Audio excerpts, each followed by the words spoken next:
ingin saya sampaikan bahwa ada satu hal yang harus diperhatikan oleh kita semua selaku pembimbing, karena jamaah itu lagi-lagi saya mengingatkan tergantung pada kita.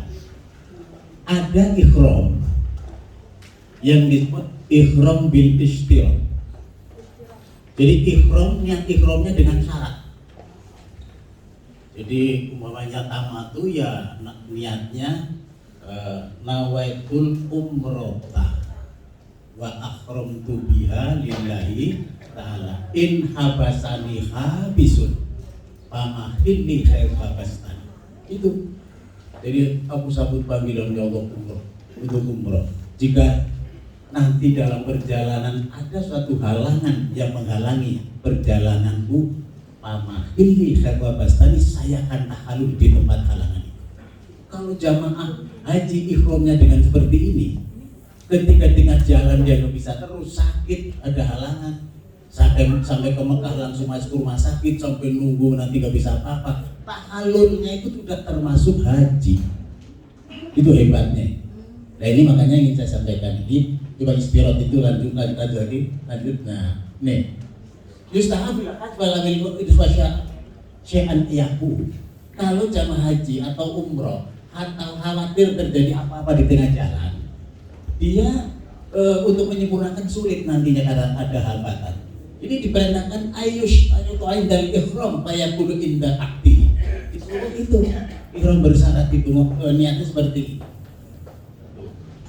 Hari ini juga berdasarkan hadis Nabi Muhammad SAW, di mana ketika beliau masuk ke rumahnya Tuba'ah, setelah itu nengok Tuba'ah, Nabi nanya, oh sakit ya, aku lagi sakit Rasul, tapi saya pengen haji, tapi saya sakit. Kata Nabi, huji wassalati, udah niat haji aja, tapi dengan syarat niatnya dengan istirahat.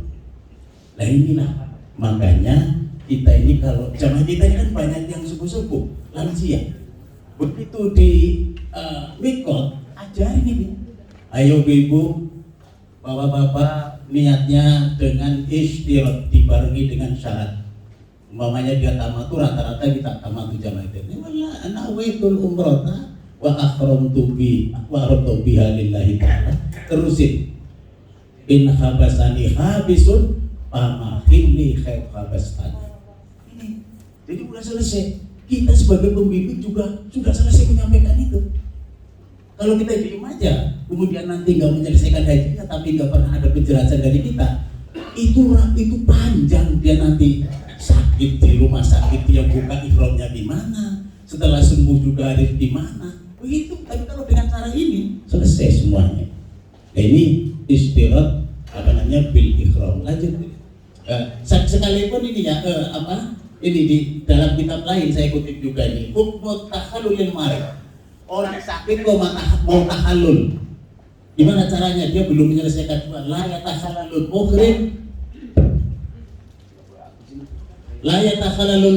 bibutul dimati. Gak boleh orang sakit langsung tahallul, gak boleh. Gak boleh orang, saya lagi sakit saya tahallul aja, gak boleh. Fa'alaihi ayastamiru kita sampai sembuh dia, gak boleh tahallul. Tapi pakin fatal wukuf fa'alid damul kawat tapi kalau dia sampai nggak wukuf berarti tahallul aja, berarti dia ihsor, putus. Kalau ada jamaah kita nggak bisa umroh, jamaah kita nggak pakai nggak sampai wukuf, kemudian dia sakit, maka dia disuruh tahallul saja, tapi dia nggak bisa umroh, namanya bisa itu ihsor, namanya ada halangan. Terus gimana caranya? Dia melanjutkan aja yang tadi sudah niat ikhram, tinggal umroh, tawaf, sa'i, tahallul, selesai. Tapi dia kalau baru haji pertama masih wajib untuk pelaksanaan haji tahun berikutnya kalau dapat kuota. Kalau enggak nunggu lagi. Kan gitu caranya. Nah, ini proses-proses hukum itu seperti ini. Yang boleh sakit dalam keadaan sakit langsung tahallul, enggak, tidak dikenakan apa-apa ini. Illa idzasytaratal marid indal ihram fahuna yajuzu lahu tahallul. Tuh dalam at-taqrirat kitab itu, kitab mazhab Syafi'i.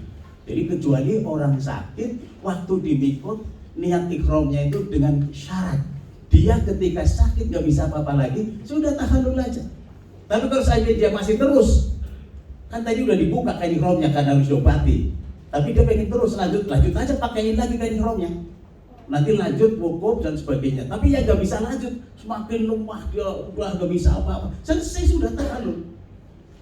Ini selanjutnya coba ini. Jadi di sini juga fa'idash istirat tidahu bisa anin nusuk. Jamaah haji kok tertahan ibadahnya gak bisa terus karena sakit. Bi'udhrin karena udhur. Fa'inahu yukhillu, dia harus tahallul. Minu walasali hajjun, dia tidak dikenakan dam. Wala somun, tidak diwajibkan untuk ganti puasa. Wala qoda'un, dan tidak wajib qoda'un. Ini jelas ini. Wa hadza madhu Syafi'i wa Hanabilah wa ikhtar Ibnu Hazm wa Ibnu Qayyim dalam Al-Musafiqiyah di Babil Ikhram. Nanti dicari kitabnya itu. Jadi luas sekali kalau kita bicara itu. Jadi kita sebagai pembimbing jadi nggak repot-repot lagi karena kita sudah memberikan itu. Itu kaitan dengan ikhram ya. Ingat-ingat ini jamaah kita nanti ketika di mikot yang sepuh-sepuh dimintakan supaya dia ikhramnya bil istirat. Berarti antara pembimbing, petugas kloter, TPHI, petugas yang di Arab, di sektor, di Dakar juga harus paham ini. Sama harus paham. Kita paham pembimbingnya, ternyata kita di sektor, di rumah sakit, enggak, ini nggak bisa apa-apa, nggak bisa, harus terus lagi. Wah, itu repot itu. Makanya semuanya orang itu harus yang merasa ngurus jamaah aja harus paham manasik. Harus paham manasik. Dan ini salah satunya harus kita pahami. Ini lanjut, ini langsung larangan ikhram ya. Dan terus aja terus nanti gampang tanya jawab nanti yang sebanyak-banyaknya. Kemudian terus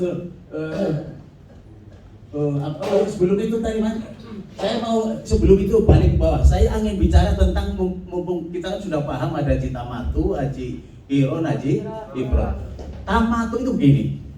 Lihat tadi sebelum terus saya ingin bicara ini masih banyak yang terus ini nih orang melaksanakan haji tamatu nih ada syaratnya. Kita rata-rata tamatu nih. Syurutut tamatu nih, syarat-syarat tamatu pertama ya disebutkan wala yakunu tamatan illa bi khamsi syaratin. Ada 5 syarat haji tamatu. Yang kena dam ini, yang kena dam. Berarti ada haji tamatu enggak kena dam dong? Iya. Ini yang kena dam, haji tamatu kena dam. Yang pertama alla yakuna min hadiril masjidil haram. Wa hadiruhu wa hadiru man kana midu ala masabil latuk fi shalah. Jadi yang pertama yang nggak boleh haji tamatu orang yang memang tinggal di sekitar Masjidil Haram, ya artinya penduduk Mekah lah, atau mukimin yang sudah di sana. Itu nggak tamatu dia. Kalau niat tamatu nggak sah. Gitu. Satu ini syaratnya. Berarti sama niat haji tamatu itu harus bukan orang yang tinggal di Masjidil Haram itu. Yang kedua, ayyuqaddimal umrah alal hajj. Tamatu itu kan kita sudah tahu mendulukan umroh dari haji. Kita kan sudah jelas itu ya. Dari sini kita niat umroh nanti baru haji kan? Oke, itu. Yang ketiga, antakuna umratuhu fi asyuril hajj. Umrohnya harus dilakukan niat umrohnya bulan haji. Kalau ada jamaah haji sekarang niat umroh sekarang untuk haji nanti, untuk tamatu sekarang niat berangkat ke sana. Berarti kalau gitu dia niat tamatunya nggak bisa, karena tamatu harus berada di asyuril hajj. Ya, paham ya? Kemudian yang keempat, ala yarji'a ila miqatil hajj. Kalau kita sudah haji tamatu, sudah niat katakanlah di Bir Ali sampai ke Mekah, begitu musim haji niatnya di Mekah, ya kan? Kan kena dam nggak? Kena dam kan? Tamatu kena dam? Iya. Tapi kalau bapak ibu jamaahnya mau balik lagi ke Madinah, niat hajinya dari Madinah lagi balik lagi, nggak kena dam. Atau ke Jeddah lah, saya ke Jeddah aja lah, ke Jeddah, karena bisa juga jaraknya yang bisa untuk sholat. Niat hajinya di Jeddah, pertama niat umroh di di Madinah atau dibalik. Saya niat karena gelombang 2 niat haji di bandara, begitu selesai mau haji wukuf niatnya keluar lagi di Jeddah lagi atau lebih jauh lagi di Madinah, itu tidak kena dam. utamatunya tidak kena tuh. Ya, syaratnya tidak boleh balik lagi ke mengikut haji. Yang walau kita masuk masalah atau yang jarak yang bisa untuk kosor sholat tadi. Al-khamis ayakuna haji wa umratu an syasin wahid. Tamatu yang kena dam itu umrohnya niat untuk kita sendiri, hajinya untuk kita sendiri. Kalau saya niat tamatu ya umrohnya buat saya. Labbaik Allahumma hajjan labbaik umratan untuk saya. Umrohnya selesai. Begitu mau ke Arafah, saya niat hajinya untuk bapak saya. Berarti tamatunya tidak kena ya. Paham gak? Oh berarti ini bisa dibelah dua dong. Ya. jadi kita semakin paham gitu maksud saya gitu. Jadi semakin gak bingung gitu kan. Bingung apa gak bingung malah. Ini yang menjelaskan di dalam kitabnya Abu Hamid Imam Al-Ghazali. Kitabnya namanya Asrorul Hajj. Bisa dilihat tadi. Ini jadi tamatu seperti ini. Berarti saya kalau ditanya pernah nggak melakukan itu? Iya, saya begitu. Karena saya petugas waktu saya datang itu kan umrohnya saya dari Jeddah. Begitu musim haji, sebelum itu saya harus mondar mandir, saya ke Jeddah dulu. Begitu pas mau ke Arafah, saya ada di Jeddah. Niat di Jeddah lagi saya hajinya. Nggak kena dam saya. Nggak kena dam. Karena saya niat umrohnya di Jeddah, niat hajinya di Jeddah. Terus yang tadi dibelah dua, umroh saya umroh untuk saya. Begitu saya niat haji mau ke Arafah, saya niat untuk bapak saya Mbak Gali. Itu tamatu tapi tidak kena dam. Tapi kalau untuk diri sendiri kita dua-duanya, umroh untuk saya, haji untuk saya, kena dam. Tuh, itu.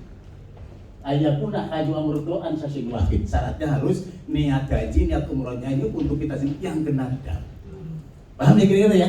Ya udah, nanti diskusikan. Kalau nggak percaya buka kitabnya. Lanjut. Asrorul Hajj. Ya, Imam Al-Ghazali. Halaman 80 saya masih ingat. Kemudian lanjut tadi kita sudah mulai aja, nanti tanya-tanyanya nanti yang banyak. Kita mulai masuk di tawaf aja mana. Istirahat sudah, tawaf, terus larangan ihram nanti tanya aja, terus tawaf aja. Kita waktunya kayaknya ini dulu betul. Ini saya sengaja ngutip ini karena apa ya?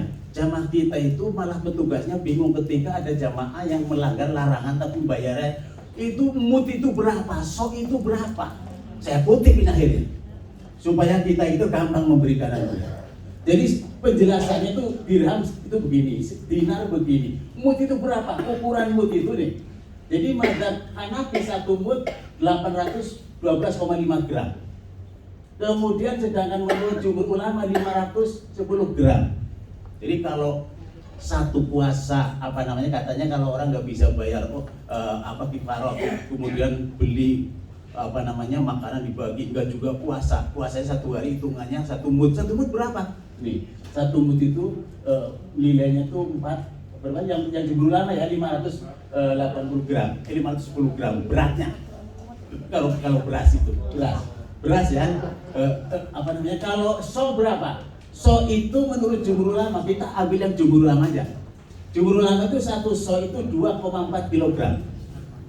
Jadi kalau ada jamaah, kan nanti kan kita akan ditanya jamaah yang nggak mabit di Muzdalifah, nggak mabit tanggal 10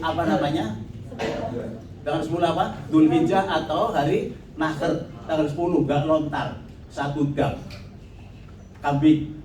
Kalau nggak mabit tanggal 11, 12, 13 1 dam kambing. Kalau nggak mabit satu malam fikul lailatin muddun 1 mud. Ada jamaah nggak mabit 2 malam tanggal 12, 13 berarti dia juga muddani 2 mud. 1 mudnya berapa? Ini. Karena saya waktu itu ditanya di Aziziyah waktu itu bingung petugasnya. Akhirnya saya carikan aja ini. Supaya nanti kita gampang cara akan menjelaskan, memberikan kepada jamaah. Oke, lanjut. Hukum talbiyah. Ini jamaah kita itu kan di mikot, apalagi yang jauh ya, dari Bir Ali kemudian mau ke Mekah. Begitu labbaik Allahumma umratan, atau yang labbaik Allahumma hajan, atau yang labbaik hajan wa umratan, yang kiron. Begitu niat di mobil, ngantuk ya, udah tidur sampai ke Mekah. Pertanyaannya, apakah baca talbiyahnya wajib atau sunat atau dianjurkan? Ini maksud saya, supaya nanti jangan sampai ada di tengah jalan, oh gak baca talbiyah gak sah, jangan begitu. Oh tidur aja gak baca talbiyah, bagaimana hajinya? Ini ya, jadi baca talbiyah itu membaca talbiyah itu menurut mazhab Syafi'i dan Hambali. Jadi kan betul kan, hukum talbiyah adalah sunnah. Jadi setelah labbaik Allahumma umratan, labbaik Allahumma labbaik, seterusnya itu sunnat mazhab Syafi'i dengan mazhab Hambali. Tapi mazhab Hanafi baca talbiyah syarat ihram. Kalau jamaah haji sudah labbaik Allahumma hajjan atau labbaik Allahumma umratan, enggak baca talbiyah, enggak sah ihramnya. Karena syaratnya ihram harus baca talbiyah. Ini mazhab Hanafi. Ya syarat. Tapi kalau mazhab Maliki, baca talbiyah itu wajib setelah niat ihram. Labbaik Allahumma umratan, dia enggak baca, berarti kena dam 1 kambing, karena itu wajib, meninggalkan wajib menurut mazhab Maliki. Yang paling enak berarti mazhab Syafi'i dong. Ya kan? Makanya berikan itu penjelasan itu. Ini maksudnya kalau pembimbing mah memang harus tahu kayak begini, jangan sampai di tengah jalan ribut antar pembimbing lain mengatakan oh begini, ini pegang ini. Supaya selesai semua masalah yang dihadapi oleh jamaah, oleh kita semua sebagai pembimbing. Oke lanjut. Belum ini juga. Kemudian terakhirnya kapan kita baca talbiyah? Karena saya lihat masih jamaah itu malam lebaran, tanggal 10 malah tanggal 11 dari pondokan, dari kemah Mina mau lontar, masih rame-rame baca talbiyah. Padahal sudah nggak bener itu. Sudah selesai, nggak ada lagi baca talbiyah. Kapan selesainya baca talbiyah? Ini satu setelah lontar pertama bagi yang menurunkan lontar Aqobah. Jadi setelah melontar Aqobah tanggal 10 dari Muzdalifah, Mina, kemudian malam itu lontar Aqobah, selesailah, nggak ada lagi bacaan talbiyah. Yang kedua, setelah selesai putaran pertama tawaf bagi yang mendahulukan tawaf, kalau yang dari Arafah, Muzdalifah tidak ke Mina, langsung ke Mekah tawaf. Putaran pertama tawaf ibadah selesai, tidak baca talbiyah. Setelah tawaf ibadah selesai baru dia ke Mina. Mina lontar Aqobah, selesai tahalulnya 2. Tahalul awal tadi di Mekah, tahalul 2-nya ketika lontar umroh. Ini yang jadi setelah orang yang mendahulukan tawaf ibadah baru putaran pertama selesai talbiyah. Karena ada yang langsung Aqobah, ada yang langsung dia nggak Aqobah tapi langsung Mekah, yang sudah pengalaman. Tapi jamaah kita kalau masih repot capek nggak usah, udah ngikutin yang itu aja, lontar Aqobah dulu aja. Tapi ini kan hukum, umpamanya terjadi seperti itu, ini jawabannya seperti itu. Yang ketiga, selesai aku nggak boleh lagi baca talbiyah, selesai menggunting rambut selesai. Bagi yang mendahulukan menggunting rambut, jadi begini yang talul. Dari Arafah, Muzdalifah, belum lontar Aqobah, gunting dulu. Gunting rambut dulu. Itu berarti talbiyahnya selesai. Apa boleh gunting dulu? Boleh. Mau menurut siapa? Kita lagi bicara mazhab ini. Boleh gunting dulu sebelum lontar Aqobah. Ya. Nah, inilah makanya lanjut. Oh ini sudah tawaf. Ini enggak ada di situ, tapi nanti menurut mazhab Syafi'i boleh, mazhab Maliki enggak boleh, Hanafi enggak boleh, yang boleh mazhab Hanafi dan Hambali. Gunting dulu. Kenapa? Ini menjadi satu kemudahan bagi kita.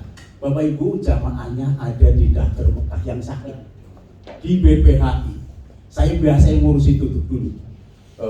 Mereka itu nggak bisa ikut ke Arafah, ikut Arafah bagi yang safari wukuf, kemudian nggak bisa ke Muzdalifah, ke Mina, apalagi lontar.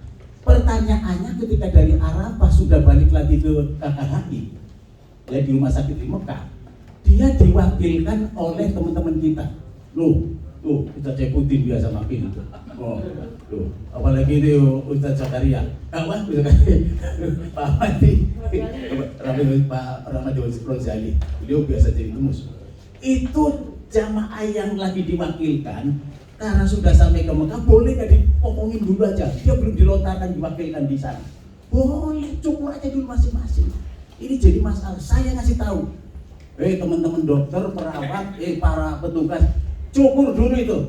Nanti kamu daripada kamu dari lontarin makilin, setelah lontar kamu capek, terus kemana tugas lagi belum dicukur, repot ke sana kemari. Cukur aja dulu. Boleh. Menurut mazhab Syafi'i itu. Mendahulukan cukur berarti itu juga talbiyahnya sudah selesai gitu. Jadi talbiyah itu bisa selesai karena ini. Oke. Lanjut. Sekarang masalah tawaf. Masalah tawaf itu yang jadi masalah sebenarnya ya, kalau kita pada umumnya tawaf itu kan kita pahami harus seperti sholat, suci dari hadas. Jumhur ulama yang mengatakan tawaf syaratnya harus suci itu mazhab Syafi'i, mazhab Maliki, mazhab Hanafi, kecuali mazhab Hanafi. Mazhab Hanafi itu mengatakan beliau bahwa tawaf itu nggak perlu wudhu, nggak perlu dalam keadaan hadas. Udah dia dalam keadaan hadas kecil boleh tawaf aja. Tapi kalau kata mazhab Hanafi, walaupun tidak disyaratkan harus suci, kalau ada orang tawaf tidak suci dengan hadas kecil, tawafnya sah, tapi bayar dam 1 ekor kambing. Ini apa maksudnya? Jamaah kita nanti yang sepuh-sepuh, yang beser, yang tua, yang apa, kasih tahu udah, gak usah wudhu, udah tawaf dengan model mazhab Hanafi ini, karena tidak disyaratkan, tapi bayar dam. Punya duit gak? Belum punya duit gitu. Gak punya duit itu namanya. Ya udah, bisa nggak nanti ditunggu lagi. Tapi bagi yang memang beser, jamaah kita yang kena penyakit wasir, ibu-ibu yang istihadah, sudah tawaf aja dari putaran 1 sampai selesai, bittifaqil ulama, sah tawafnya. Itu ada juga di ini atau di buku saya. Itu di buku saya penuh banget, itu lengkap itu buku itu. Ini yang saya sadul kira-kira 100 halaman lebih ya kalau ininya. Tapi yang buku itu lengkap sekali. Jadi inilah makanya ini pertama persyaratan tawaf ya. Nih, jadi ada harus suci, kecuali mazhab Hanafi, dimulainya kita sudah tahu, lurus sudah dilaksanakan 7 kali, dilaksanakan di Masjidil Haram, posisi Ka'bah, selamat dan tawaf. Udah, ya kita udah paham apa yang ingin saya sampaikan, hanya masalahnya aja yang muncul. Lanjut, soal niat, ini juga jamaahnya masih bingung. Saya mau niat, mau tawaf nih, harus niat apa enggak? Ternyata perbedaan pendapat ulama mengatakan, ada yang mengatakan niat, ada yang mengatakan gak usah niat, mau tawaf. Yang mengatakan tidak usah niat, mazhab Syafi'i, mazhab itu di sini saya jelasin ini. Tuh. Jadi ada yang mengatakan niat, ada yang mengatakan gak usah, karena ini termasuk niat itu sudah berada dalam rangkaian ketika kita niat ikhram di mikot. Itu satu paket gitu. Tapi mazhab Hanafi Maliki mengatakan udah niat, kalau mau tawaf niat lagi, mengatakan seperti itu. Yang penting tidak ribut di depan Ka'bah. Yang penting itu, masa mau tawaf aja udah ribut. Ini niat apa enggak? Ini berarti belum tuntas. Sebelum jamaah kita melaksanakan itu sudah tuntas semua. Nih nanti begini, ini nanti begini, dalam proses-prosesnya sudah dikasih tahu semuanya, sehingga nanti pada saat pelaksanaan udah nggak ribut lagi. Itu saya gitu nih. Lanjut, dalam keadaan suci dan dari najis. Nah ini tadi sudah. Kemudian yang ini aja ya. Ini at-thaharah anil hadas wa najas fil badan wa fal makan. Tawaf itu kan harus suci dari hadas, suci tempatnya juga suci dari najis, yang untuk kita putar baju kain ihramnya juga suci dari najis ini. Nah ini masalahnya kalau terjadi jamaah kita yang nggak ngerti nih, orang tawaf lalu terkena najis, dia ingat bahwa untuk menghilangkan najis, tapi dia juga lupa nggak buang najisnya itu kebersihan atau sulit membersihkan, mengalami kesulitan, maka tawafnya sah.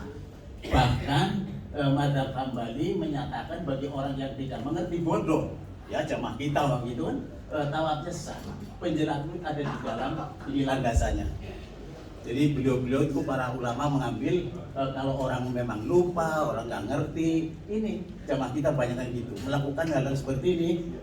Itu dasarnya itu Rabbana la tu'akhidna in nasina aw akhtana dan seterusnya. Kemudian Nabi dalam hadisnya lebih jelaskan lagi, umatku itu akan dihilangkan 3 hal tidak akan ditulis. Pertama, dia lupa yang dia sengaja.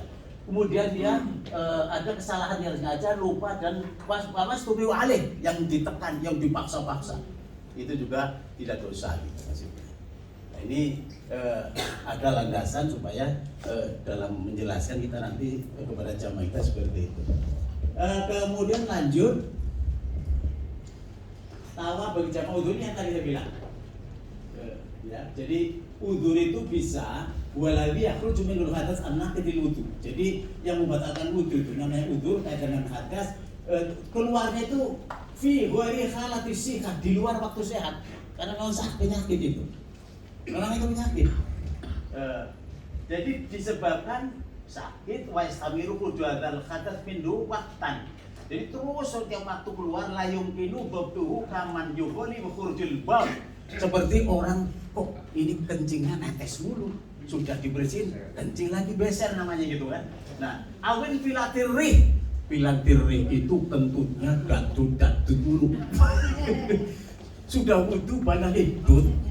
Waduh, mungkin orang-orang sepuh ya mungkin yang begitu. Sudah wudu, hanya sudah dut lagi. Itu termasuk udzur, itu berarti itu. Atau kalau mar'ah mustahadu alati yakhruju min farjiha fi ghairin wa nifasiyah, atau perempuan yang keluar darahnya di luar waktu haid atau nifas. Iya, jadi namanya istihadah. Jadi orang-orang seperti ini yang disebut udzur. Ya, termasuk udzur. Lanjut dalam ibadahnya sholat maupun tawaf itu nanti menurut ulama ini wa mangka nabi najasa. Orang kok najisnya ada mulu, sulit dihilangkan. Layung minu izalatu wadi, sulit dihilangkan. Seperti apa? Kaman bisalasi bolin, orang yang kencing mulu, wal istihadu, dan orang-orang yang perempuan yang istihadu. Layar fa'u damuha fa'inahu yatubu wa nasya'ale bitifak. Tadi orang yang kayak gitu itu tawaf aja, nggak ada dosa, tidak ada denda apapun, dam nggak ada, kifarot nggak ada. Kemudian tadi apa namanya yang tadi yang kita jelaskan di atas itu kita ngasih apa tadi yang sedekah atau enggak ada wala syai'aleh itu artinya enggak ada sedikit pun apa yang diwajibkan dibebankan kepada dia. Orang bittifaq, ulama semua sepakat bahwa dia sah tawafnya.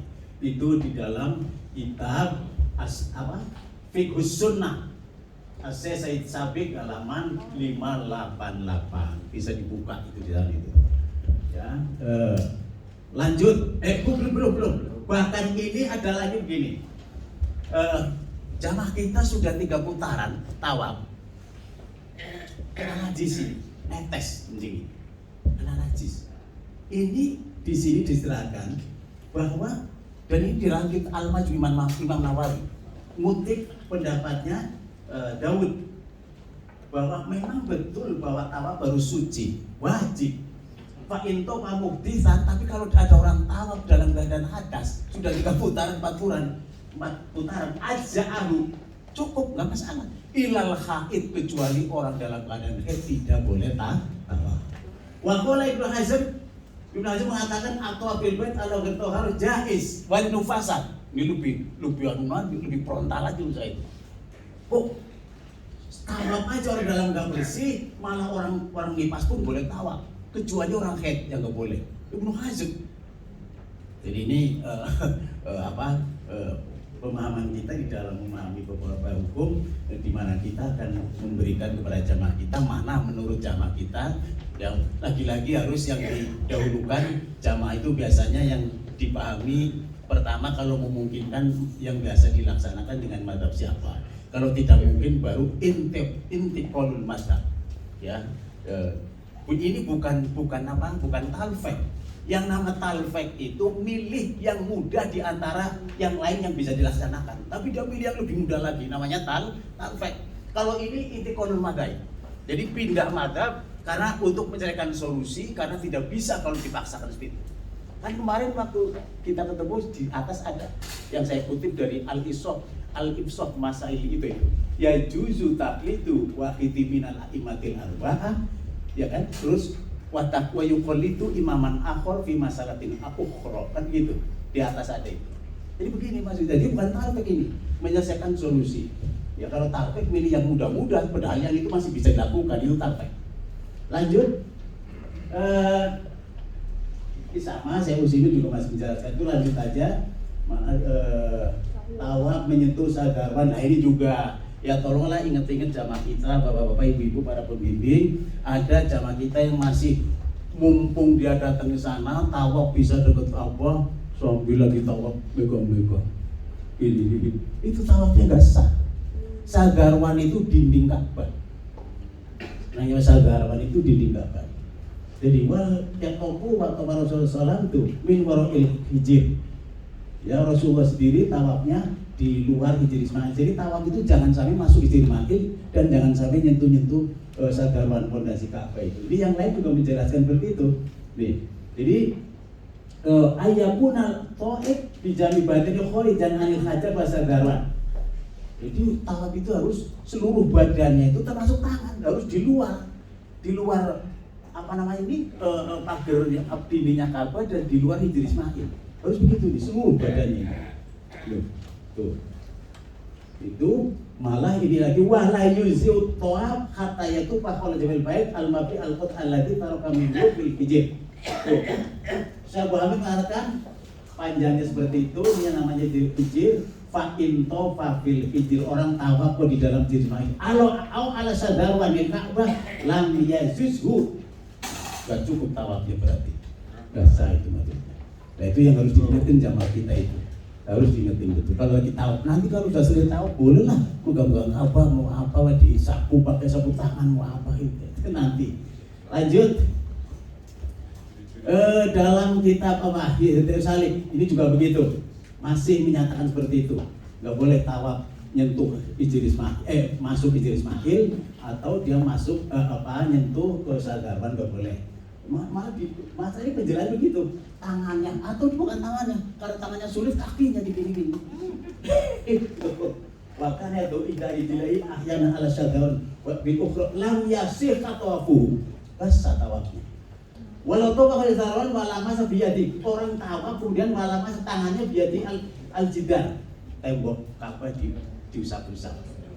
Gitu kan? Bi mawazin syadawan al-bari azal bait walam yasih khatwafu. Nah, juga tawafnya. Kemudian allazi qata bihi al-jama'i ila al-badal bil bait. Maksudnya itu yang menyepakati itu adalah jumhur ulama. Jadi ini yang harus diingatkan pada jamaah kita seperti itu. Lanjut. Ini nggak usah, kita udah tahu juga ke sana. Lanjut. Terus tawaf menggunakan, nah ini menggunakan skuter. Sekarang kan Arab Saudi menyiapkan itu skuter atau kursi elektrik. Ini sebenarnya khusus orang sakit saja atau orang sehat pun boleh? Orang sehat pun boleh. Mazhab Syafi'i. Tapi mazhab Hanafi, Maliki nggak boleh. Jadi umpamanya ini, saya sendiri pernah saya sehat. Tapi karena saya bertugas, saya pengen tahu persis di lantai 2.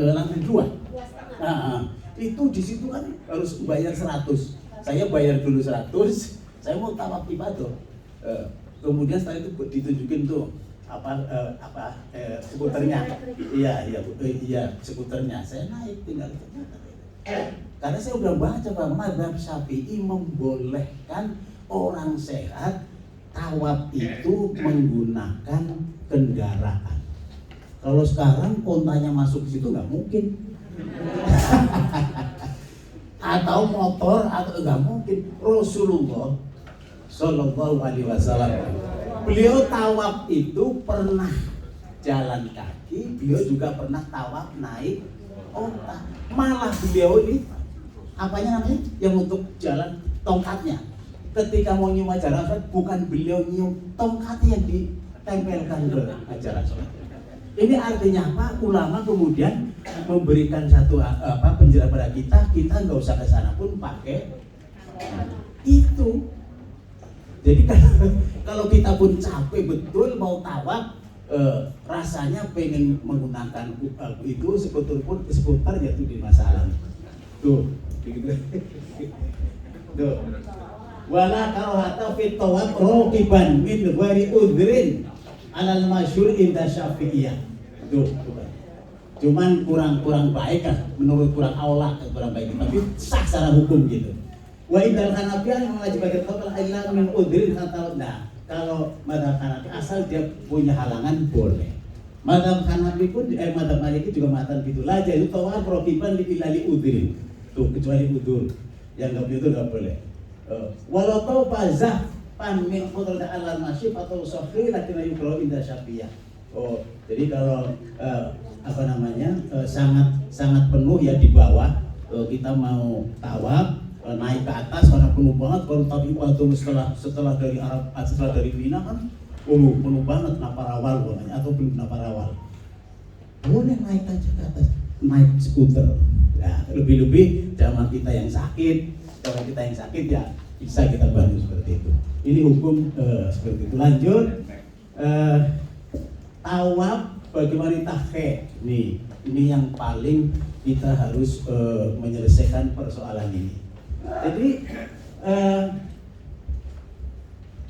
orang dalam keadaan haid, kemudian yang paling banyak itu ya dalam keadaan itu begini, maksud saya, gelombang 1 atau gelombang 2 kita jamaahnya dari Madinah Haji Tamatu sampai ke Mekah, pas kok terus datang bulan ibu-ibu ini jamaah kita itu kan nggak bisa tawaf, mau tawaf umroh, tawaf wajib kan Haji Tamatu itu.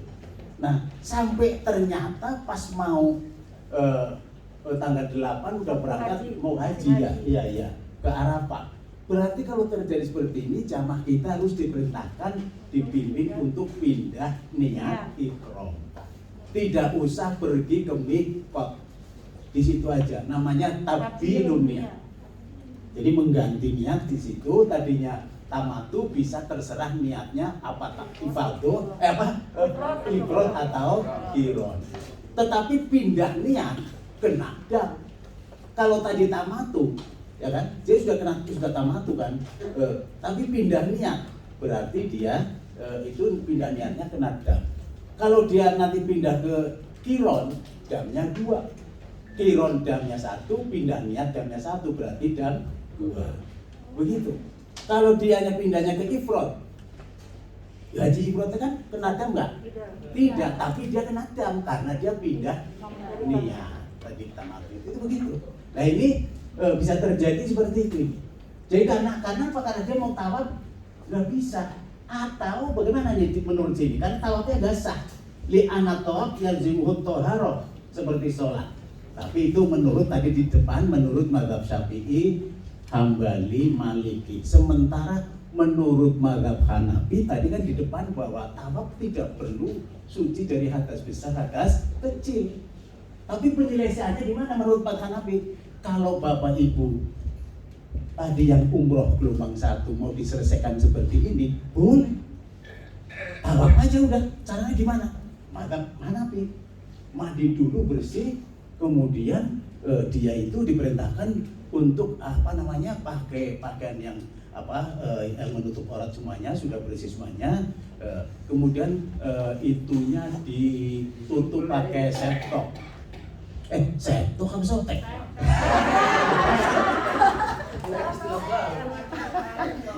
Aduh, maaf. Aduh, udah diajak. Ini yang tamatu ya karena mau tawaf umroh, atau yang tawaf ifadah sama kayak gitu. Udah mau pulang belum tawaf ifadah ya kayak gini. Kalau menurut mazhab Syafi'i, mazhab Hanafi, maaf ya, mazhab Hanafi tawaf aja tapi itu. Tapi jumhur ulama mengatakan nggak boleh tadi. Kalau bisa dia tunggu dulu lah, kalau tawaf ifadah ya nanti belakangan aja pulangnya, pindah kloter atau tanazul. Tapi mau pindah kloter, penuh kloternya, nggak mungkin. Dari kloter 5 pindah dari kloter 20 mau pindah kloter 5 mau pulang gitu nih, nggak mungkin. Tapi kloter lain penuh semuanya. Atau nunggu aja di gedung lah, gedungnya tinggi 10 lantai sudah pada pulang semua sepi, takut gimana? Dijaga ini mahramnya, nggak ada mahramnya. Boleh terus lanjut. Ya, itu Abu Hanifah tawaf ifadah wal akhir sah tanpa wajib bayar. Ibaratnya unta atau sapi atau 7 kambing. Tawafnya sah menurut beliau. Malah menurut riwayat Ahmad bin Hambal sah tawaf aja udah wajib membayar seekor kambing. Semakin turun. Kenapa? Mungkin kalau di onta duitnya nggak ada lagi. Ulama lain mengatakan udah kepada onta kambing aja. Nih menurut ini salah satu riwayat. Jadi malah Ibnu Taimiyah mengatakan tidak dikenakan sanksi apa-apa malah. Tapi bagi yang punya duit nggak boleh. Ini memang urutannya begitu. Yang bisa pakai onta beli onta dan jadah, nggak bisa kambing. Kambing nggak bisa juga karena duit utang ke sana kemarin nggak ada. Udah Ibnu Taimiyah itu jamin tawaf aja nggak kena sanksi apa-apa. Tapi jangan sampai bohong, itu ditanya jamaahnya, benar nggak punya apa-apa dulu? Nggak ada nih Pak Haji, saya benar utang sini Pak Haji. Loh saya juga nggak ada. Jadi solusi itu ada, hukum itu ada dari yang berat turun sini. Nih maksudnya itu. Nah untuk menyikapi ini juga Syekh Abdurrahman ini Al-Madhi itu, saya kutip di dalam kitabnya dia itu ada jadi Qutbus Thimar. Itu di sana beliau menyebutkan bahwa sebenarnya ini mazhab Syafi'i juga. Sebenarnya ada solusi lain. Dalam keadaan haid mau tawaf itu dilihat kalau hari pertama masih bancar, bancar apa ya pada sini ya? Masih deras. Hari pertama masih deras. Itu bahasa Indramayu itu yang sama dengan saya. Mana tadi masih bancar hari pertama. Hari kedua, hari ketiga biasanya udah mulai sudah mulai enggak bancar lagi. Pagi keluar, nanti keluarnya sore lagi. Katanya begitu. Ya tanya aja ini, saya belum pernah haid. Belum ada pengalaman lagi. Kalau kondisi seperti ini, kata Syekh Abdurrahman itu berarti hari ketiga boleh dia tawaf. Mandi karena udah mampet itu dari 3, mandi bersih terus itunya tadi pakai septok. Iya, pakai pembalut. Iya. Bawa ke masjid diantar oleh kita si ibu itu. Tawaf, selesai tawaf, kemudian sapi pulang ke pondokan, keluar lagi tawafnya sudah sah. Paham gak ini? Ini solusi yang diberikan Syekh Abdurrahman Al-Madhi itu. Ya, lanjut. Nah, ini ada model dibaca aja. Lanjut aja, saya nyari yang aneh-aneh aja. Terus. Badan tapi padoh ini. Ini memang ada sebagian di antara kita masih nggak mau. Katanya, tawaf ifadah pun dibatalin. Padahal kalau kita lihat di beberapa referensi yang ada kitab di Ibnu Qudamah, di beberapa kitab lain mengatakan. Nah, ini yang namanya orang lagi sakitnya sakit makdud, tawaf ibadahnya bisa dibatalkan. Jadi contohnya begini, jamaah sudah wukuf, jamaah kita sudah wukuf, sudah mabit Musdalifah, sudah mabit di Mina, sudah lontar Aqobah, tapi belum tawaf ifadah, sakit ya. Makdud itu orang yang duduk aja susah, apalagi berdiri, berbaring juga repot. Orang makdud ini namanya itu. Seperti ini boleh dia tinggal tawaf ibadahnya dibatalkan oleh kita-kita ini. Ini satu. Yang B juga dijelaskan di sini. Yang B itu boleh ayatul bil marid tuh. Jadi qala Ibnu Mudhir ajma'u ala annahu yutabu bil marid wa yujihu. Boleh orang sakit ditawaf ibadahkan itu karena dia sakit, bila atau faidu tobu, kalau atau ya anak kecil juga boleh. Juga itu cukup anak kecil ditawafkan haji kecil itu yang belum balik Wa qala wajhu qala ini dua hadza wasani yustajaru man yatufu anhu, yang pendapat yang kedua kata atau boleh dibatalkan tawaf ibadahnya sekalipun bayar. Tuh. Wasani yustajaru man yatufu, yang nawafin batal bayar. Boleh seperti itu. Ya. Jadi ini solusi-solusi ini yang harus kita nanti bagaimana caranya kita dalam melaksanakan tugas sebagai pembimbing untuk jamaah kita. Lanjut yang C-nya ya Pak, yang C. Bagaimana kembali tanah? Loh, ada lagi nih. Dia sakit, kembali nggak mungkin kembali untuk melaksanakan ibadah. Dari sana Mekah, tahu-tahu pulang belum tawaf ibadah. Kan mestinya dia belum selesai hadisnya. Hajinya belum selesai hajinya. Pulang ke tanah airnya, di tanah air dia sakit, termasuk yang boleh dia tawafnya dibatalkan.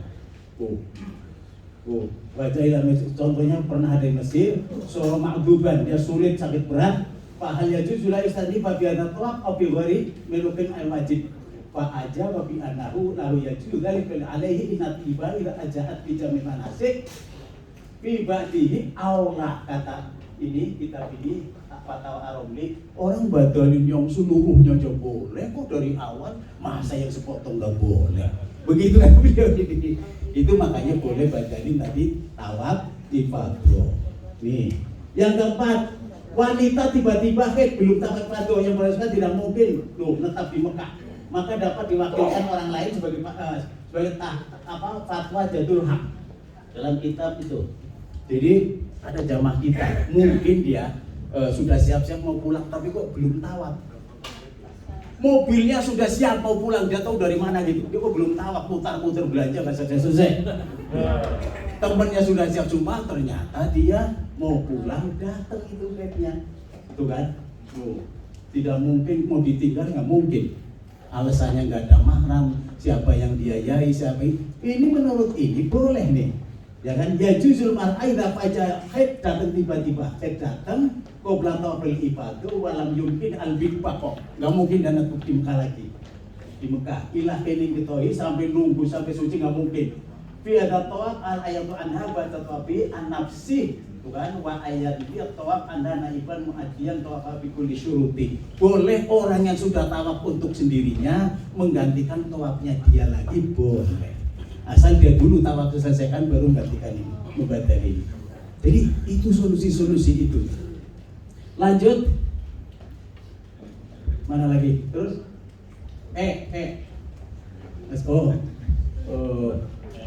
Mana? Gak ada juga. Sudah gak ada. Ya, itu antara solusi itu tinggal tahu pada. Kalau tawaf pada kita sudah masuk semuanya, yang dapat dispensasi yang kita pahami dalam hadis adalah wanita haid atau nifas. Padahal para ulama menyebutkan lagi itu. Siapa yang dapat dispensasi tidak tawaf pada selain wanita haid atau nifas? Tuh lihat di situ. Ya. Kalau ini menjelaskan itu dulu ya. Siapa yang harus keluar dari Maka harus tawaf wada gitu. Jadi maksudnya ini dulu. Jadi apakah tawaf wada itu wajib? Menurut mazhab Syafi'i wajib, Hambali wajib. Ya, Hanafi wajib, Maliki tidak sunat. Itu tawaf wada itu. Jadi kalau ternyata ada jamaah haji yang kemudian dia pulang tidak tawaf wada, kalau dia berkeyakinan bahwa dia ikut mazhabnya Syafi'i, berarti dia kena dam. Begitu. Tapi kalau dia memang yang dianut mazhabnya Maliki, pulang aja, nggak kena dam, nggak usah tawaf wada. Yang dikecualikan tawaf wada adalah tadi jamaah haji wanita yang haid atau nifas. Tapi coba lanjut itu yang dikecualikan lagi selain wanita haid dan nifas, coba. Fit lanjut itu Mas Tari. Terus nah, nomor 7 ini jamaah yang karena undur syar'i tidak wajib tawaf wada. Satu, jamaah wanita yang sedang haid. Lanjut. Terus wakul hikoni. Ini bapak-bapak ini. untuk kita semuanya menyelesaikan solusi zaman kita ini yang B ini. Wa ulhiqu bil haid wa anufasa. Yang disamakan dapat dispensasi seperti orang-orang haid, pertama orang yang nifas. Wal mustahadhah, wanita yang tadi istihadah. Kemudian lanjut waman bihi salah simbolik mana bihi, orang yang karena dia beser, gak usah tawaf badan. Nanti kalau diajak tawaf ya lepotan nanti sekitar Ka'bah kena kencing, ya kan? Gak usah tawaf badan. Waman bihi salah simbolik, wanak bihi, wanak itu yang sebangsa itu yang kena wasir, ya kan? Oh, umpamanya kentut mulu gak pernah selesai kentutnya, itu juga. Kemudian la yukaliful khash wal asab, enggak usah dipaksa anak kecil itu untuk tawaf wada, enggak usah. Ya, orang yang sakit enggak. Paman bijar sakit, orang yang kena darah tapi ngalir terus enggak tawaf wada. Lain perlu malah dul wal mukroh yang orang yang dipaksa, enggak usah. Orang yang lagi stres kalau enggak usah dipaksa. Wal khaib min dolim, ada teman kita takut terancam oleh seseorang lagi nyari-nyari dia. Awas tuh, dicari rupanya. Dia padahal mau tawaf wada, bos tawaf wada ngumpet aja boleh.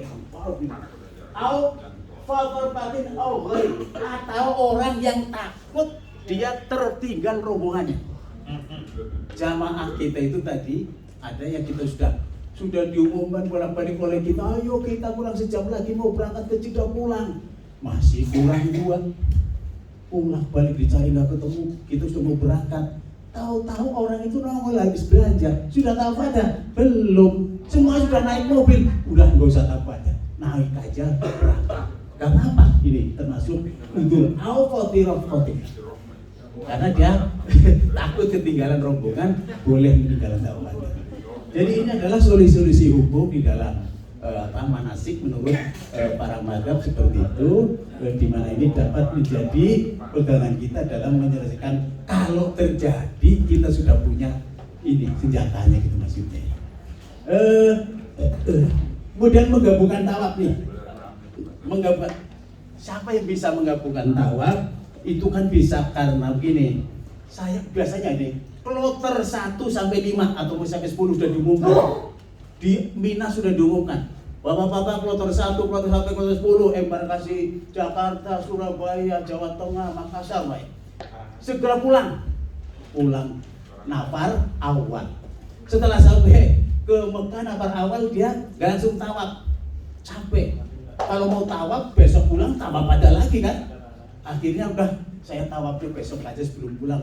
Sholat subuh selesai, setelah subuh tawaf ifadah plus gabung dengan tawaf wada. Tawafnya 7 putaran, kemudian sa'i, ya kan? Disambung sa'i karena ini tawaf ifadah. Tapi gabung di dalamnya ada tawaf wada. Itu hukumnya sah digabung seperti itu. Ini yang menggabungkan tawaf ifadah dengan tawaf wada. Itu kloter-kloter yang awal, daripada malam dia harus tawaf ifadah, kemudian masih capek subuh mau pulang tawaf wada, itu kan repot itu. Secara hukum boleh digabung. Atau begini, saya pulangnya akhir nanti. Ini kan tadi yang pulang segera, tawaf pulang segera ini karena kloter. Atau saya pulangnya terakhir masih lama tapi saya capek, udah nggak usah tawaf wada dulu, tawaf wadanya nanti sekalian pulang. Kalau yang tidak khawatir ini menjaga larangannya, tapi kan jaga larangan ihram itu kalau lama-lama kan, karena dia kan masih belum tahallul sani. Nah terus kalau terjadi seperti ini secara hukum diperbolehkan mau gabung atau tidak digabung tawaf wada dengan tawaf ifadah, secara hukum sudah sah. Cuma ini terakhir ya, nanti tanya jawab aja. Terakhir kaitan dengan soal kasus mengenai dam kifarat ini, hubungan suami istri belum tahallul. Kalau hubungan suami istri baru dulu sebelum nafar awal, ya yang sebelum nafar awal itu berarti dia mungkin baru wukuf, berarti menurut hukum itu orang ini kena dam kifarat karena belum tahallul awal. Ya, belum tahallul awal. Belum nafar awal, bukan tahallul awal. Kan haji tahallulnya 2. Ya. dia belum tahalul awal hubungan suami istri, kena kiparotnya memotong onta atau 7 ekor kambing. Pertanyaannya, apa dua-duanya kena? Suaminya kena, istrinya kena. Kalau berarti kan beli 2. Ontanya 2 untuk suaminya 1, istrinya 1. Kalau kambing berarti belinya 14. Kalau dibawa pulang peternakan itu.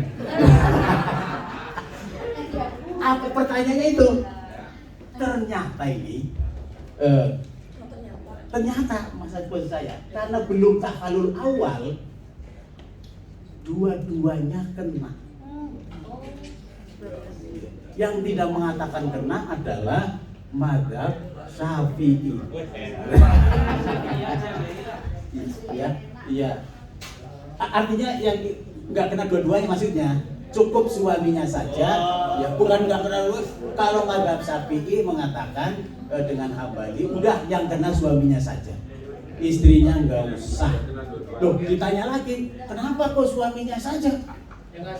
Biasanya yang ngajak lakinya dulu masalahnya gitu. Tetapi mazhab Maliki dua-duanya kena. Harus onta. Kalau onta nggak ada, kambing 7. Itu sebelum tahalul awal. Bagaimana kalau setelah tahalul awal? Kalau sudah lontar, akobah, melakukan hubungan suami istri, ini juga ulama masih ikhtilaf. Mazhab Syafi'i mengatakan udah kambing aja cukup. Mazhab Maliki kepada mazhab Maliki mengatakan tetap sapi. Allah, berarti berbeda itu. Jadi kasus ini dulu tahun 2019 saya sama beliau di Mekah, Ustazah Mas Tana di Mekah dengan saya sebagai konsultan haji. Jamaah saya Makassar. Nah, satu itu iya, jamaahnya Makassar beliau. Kasus ini timbulnya di kloter yang ada di Mispalah. Iya, waktu itu. Jadi jamaahnya itu oleh ketua kloter, oleh pembimbing ibadah diberi penjelasan, sudah tahalul awal Bapak Ibu lakukan hubungan suami istri, bayar onta. Itu aja deh. Atau 7 kambing. Gak mau nih jamaahnya, Mbak. Saya dengan cara sendiri. Ya gitu aja cara sendiri ya pasti. Dengan cara sendiri. Gak mau dia. Gimana bolak-balik itu? Ini sayangnya pembimbingnya sama kloternya tuh nggak paham luas tentang ini fikih ini. Nyuruhnya gitu mulu. Ribut di situ, jamaahnya nggak mengatakan masih punya sambutan dam yang besar kayak gitu. Akhirnya bolak-balik nggak mau, kekeh si jamaahnya, datanglah ke Dakar nemuin saya. Itu si kloternya dengan bimbingnya, baru saya beri solusi begini, Pak Haji. Itu memang ulama berbeda, mungkin dia sudah nggak punya duit. Kalau menurut mazhab Maliki memang walaupun sudah taruh awal hubungan suami istri, apa tadi ontak ibaratnya Imam Malik gitu. Tapi mazhab Syafi'i mengatakan cukup kambing. Oh, alhamdulillah selesai di solusinya. Itu dia. Akhirnya saya ya. Apanya? Saya nggak tahu pintuannya gimana. Oh, iya, jadi makanya ini betul-betul kita harus paham kaitan dengan soal begini. Iya. Jamaahnya ngaku sendiri seperti itu. Makanya ini saya kasih tahu nih, walaupun kita ini lagi pelatihan nih, saya dapat cerita teman-teman saya ini. Walaupun lagi pelatihan, ini kan kita pelatihan udah capek selama berapa? Seminggu. Hati-hati nanti pulang. Masa bukan ngetem masalahnya. Ada yang begini, begitu pulang, bapak-bapak kamu masih pakai tas, pakai bulat, masuk beli bulat. Anaknya yang kecil, beli permen cari yang jauh ya. Beli permen yang jauh, ini ajak sono deh. Gitu. Tahu-tahu dia sudah masuk kan. Nah, begitu sudah kayak dengan istrinya, Bang atau Pak, kok berat banget sekarang itu? Ternyata lupa tasnya belum dicopot.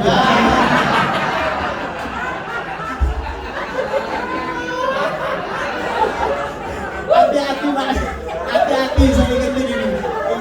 Iya. Ternyata lupa ini belum dicopot sudah.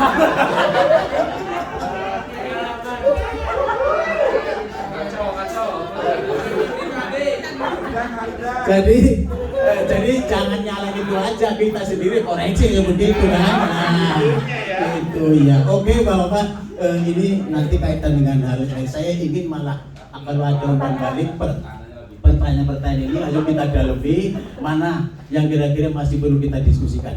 Monggo silakan 3 orang dulu.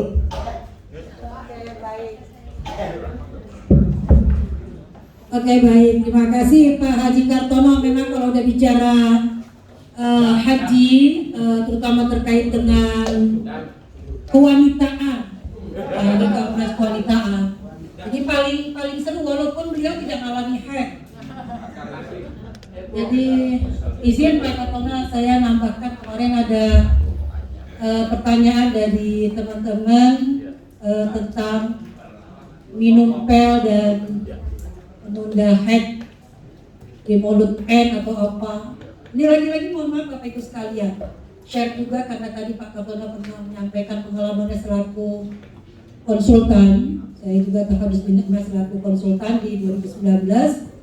Saya juga mengalami, jadi Primolut N itu nggak menjamin Ibu.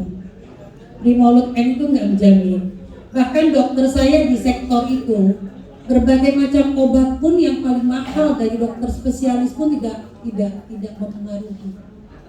Jadi bahkan sampai ada kemarin, Bu saya disuntik aja. Ada juga dokter yang pengen nyuntik. Disuntik itu langsung top gitu kan, langsung berhenti gitu kan. Tapi karena percepatan atau penundaan haid itu kan menunda hormon. Ketika disuntik, khawatir jamaah itu jadi sakit, jadi tidak bisa melanjutkan perjalanan ibadahnya. Itu yang dikhawatirkan oleh dokter. Walaupun dokter itu bawa suntik, Primolut N itu tidak menjamin. Yang kedua memang tadi kalau kembali kepada hukum, baksan ya tadi khairuhat baksan kata Nabi Muhammad. Bahkan dalam buku Pak Kartono Fikih 4 Mazhab ada di depan ya Pak, halaman 168 itu dikatakan fatwa MUI di situ ada mengatakan boleh. Di tahun 2010 saya selaku TPIH Mabes Polri waktu itu yang saya bawa. Besok saya mau pulang, hari Selasa saya mau pulang. Malam Selasa itu masih ada jamaah saya yang belum ifadah. Wanita, saya wanita nih Pak, wanita. Jadi ketika saya sidak di berbagai regu dan kelompok, alasannya masih haid. Izin Pak, ya kayak ini saya berkelebihan kali Pak selaku pembimbing ya, berkelebihan kayak. Ya, saya bilang Bu, kalau Ibu mengakui haid terus, izin kalau boleh kita sama-sama ke toilet. Jadi saya periksa celana Pak. Saya periksa celananya, coklat, merah atau apa, ternyata nggak coklat, nggak merah, hanya kuning. Kekhawatiran itu tadi yang saya katakan, segera mandi, ayo saya dampingi, Ibu sholat tawaf ifadah, saya tawaf sunnah. Selesai, karena besok udah mau berangkat ke Indonesia. Sampai kembali ke Indonesia, ada jamaah kita yang tidak melaksanakan ifadah, dosa kita selaku pembimbing.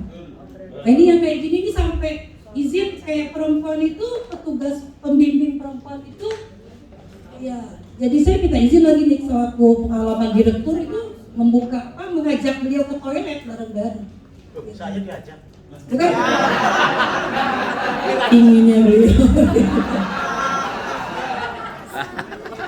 Nah itu, jadi berbagai macam ya Pak, Ibu pengalaman kita ketika ya mohon izin kalau ada teman-teman dari Makassar, kebetulan itu saya di 2019 konsultan di sektor 2 Aceh, Ambon, Maluku, Papua, Makassar. Memang ada itu jamaah yang belum tahallul awal selesai, belum tahallul sani ya, tahallul sani bukan tahallul awal. Baru akobah dia, baru selesai akobah, dia pulang ke hotel karena kita tinggal dekat, kita tinggal di Sisa Gazala, dekat dengan pelontaran. Jadi mereka pulang, alasannya mau cuci pakaian. Ternyata bukan cuci pakaian, cuci semua. Ya akhirnya bukan kepada saya, dia ngakunya kepada saya, pada ketua kelompoknya, ketua rombongannya, saya melaksanakan ini, ya saya ketemukan dengan konsultan saya di Dater. Karena ini juga ada kekeh jamaah nggak mau pakai masa-masa Pak. dia bertahan dengan saya nggak mau ifadah sebelum saya selesai haid. Saya tidak mau pulang saat ini, saya bahkan yang mohon maaf berkembang lagi ke raudhah. Di raudhah ini persoalan juga haji perempuan. Haji perempuan ketika tiba di Madinah di Amir Muhammad landing, dia waktu haid sama dokter nggak boleh dia nggak minum obat mulut, nggak boleh disuntik karena dia punya penyakit tadi, tidak aman tadi. Akhirnya dia di Madinah nggak bisa melaksanakan arba'in, walaupun arba'in bukan bagian daripada haji. Tapi ada juga yang fanatik gitu kan Pak. Nah, ini kan berdiamnya dia di raudhah, berdiamnya dia di Masjid Nabawi, kalau nggak sampai dia melaksanakan itu ada semacam tidak kepuasan gitu. Nah, itu yang hal-hal yang kayak begini juga kita harus menyampaikan tadi. Boleh berdiam diri asal dia menampol dengan post-it atau softtek. Dengan rasa aman kita sampaikan seperti itu. Ada juga yang nggak mau sampai begitu. Gak apa-apa, silakan jamaah saya pulang ke Mekah, saya mau bertahan di Madinah, nanti saya ikut jamaah yang selanjutnya karena saya belum dapat arba'in kurang teh. Kekeh kan gitu. Jadi yang kayak gini juga harus disikapi. Kita mengurus jamaah satu, sementara kloter kita 450, bahkan yang kalau di sektor itu hampir 20.000 saya kemarin itu, Haji Ahmad Maluku tadi. Dan kayak gini harus diresponkan. Ketika dia mentok dengan satu mazhab, kita harus ketemukan yang berbagai mazhab tadi. Yassiru wa la tu'assiru itu menjadi solusi, bahasa Pak Katono menjadi solusi. Nah, itu beberapa pengalaman kita yang mungkin ibu bapak sekalian saya pikir lebih banyak pengalaman karena bapak ibu sekalian pemerhati langsung praktek di lapangan. Kayak kita kan hanya musiman Pak, di musim haji aja. Kita dari kampus UIN juga jatah kita terbatas, dari Kementerian Agama juga jatah kita terbatas. Nah, ini banyak sekali pasti masalah-masalah yang terkait dengan haji. Kita kupas habis karena masih ada Pak Kartono. Kita berkesempatan 3 orang kata Pak Kartono. Dari sayap kanan, sayap kiri, dan sayap kanan, sayap tengah.